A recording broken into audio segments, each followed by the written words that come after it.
So, eto na po yung ating finished product. Kinlose-up ko na bago ako mag-eating portion. Hello po mga kaibigan ko OFW at mga hindi rin OFW. So, ngayon samahan niyo po ako magluto ng sinantulan. So, ayan nga po yung santol. Ayan, piniga ko na. Kasi bago po yung ko rin, pag binabalatan, lalagyan na asin para hindi umitim. So, nilamas ko na yan sa tubig. May alat pa siya. Tapos si bagoong, ayan, alamang, hinugasang fruit, super alat. Ayan, sibuyas, bawang, sili, tsaka konting luya, pampaalis na lang sa hipon. Konting hipon lang. So, konting mantika lang ano natin dahil magagata tayo. Ayun yung gata, isang nyug po iyan. Nire-rep ko po yan para pag kailangan ko, nakaredy na, hindi natakbo ng palengke. So, ito po yung kawali, igigisan po natin. Mabilisan. So, ito po mainit na. Maglagay ang konting mantika. Ayan. Yung makagigisa lang. So, mabilis na mabilis kasi mainit na si kawali. Ayan. Lagay ko na yung luya. Nahin ko papakalaks dito na sa una. Bawang. Ayan. Ayan. Medyo brown na. Lagay na natin si sibuyas at saka si sili. Ayan.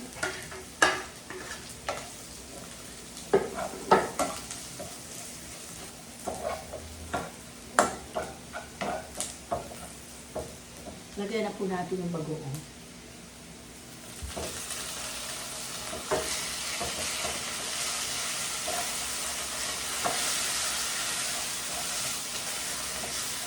Lagay na po natin yung hipon para maluto na.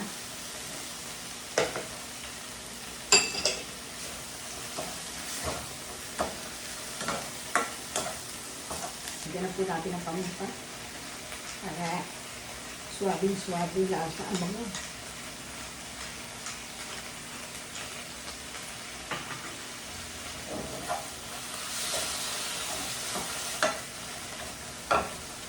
Lagyan na po natin yung santol. Ayan.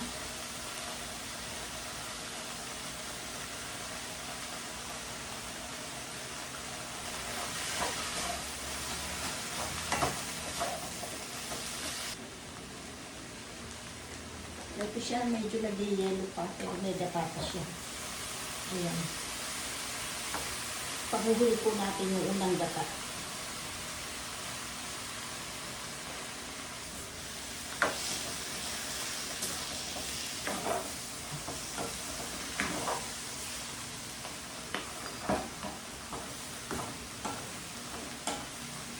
Mabango. So, ito po, nilagyan ko na nga siya ng tubig na mainit. Ito galing sa ating kapihan.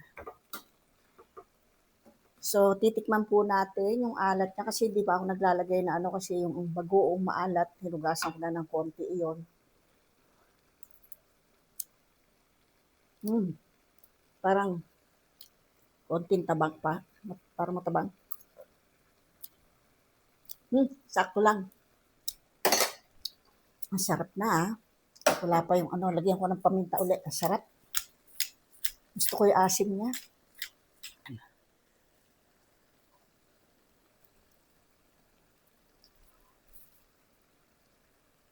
Isang nyug lang po ito na malaki. Parang 3 yung binili ko, pinaghati ko lang sa 2. So, ayan. Yung anghang niya, sakto lang din. Kaya, medyo may buo-buo pa kasi galing sa rep. Bumibili na kasi ako in advance.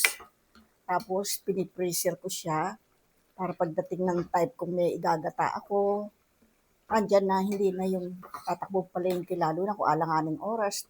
Mag-crave ka sa isang food na kailangan ng gata, hindi natakbo ng palengke.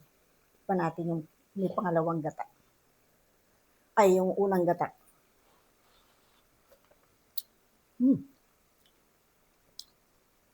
Medyo tumabang. Pero sakto lang.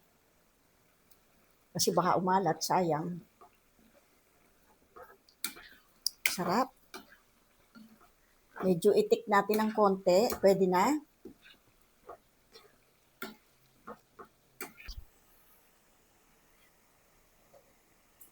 Hmm. Hmm. Yan. Medyo tutuyuin ko siya ng konti, maglatik-latik. So, ayan na po siya. Close up ko na ng malapitan. Ayan. So, maya-maya ng konti, papatayin ko na ang ating apoy. Ito ba? So, dito na lang po. Ayan. Ang ganda ng setting. Parang ayaw kong kuhanin doon. Dito na lang.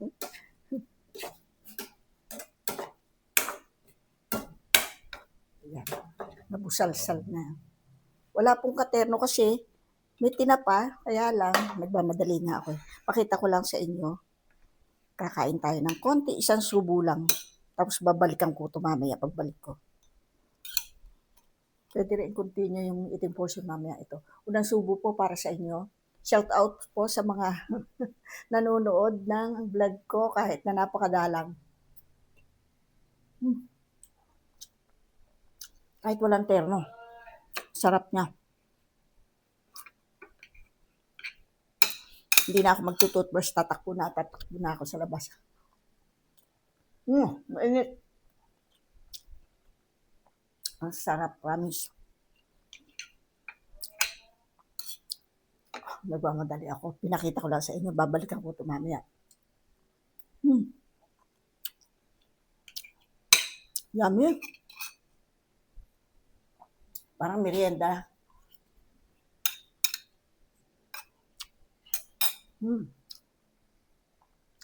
Mamaya na lang para enjoy ako mamaya. See you. Sana magustuhan niyo binlag natin na sinantulan sa gata with bagoong alamang. Yun lang po. Thanks po sa panonood, sa mga subscriber at non-subscriber, sa followers, non-followers. See you next video. Love you all.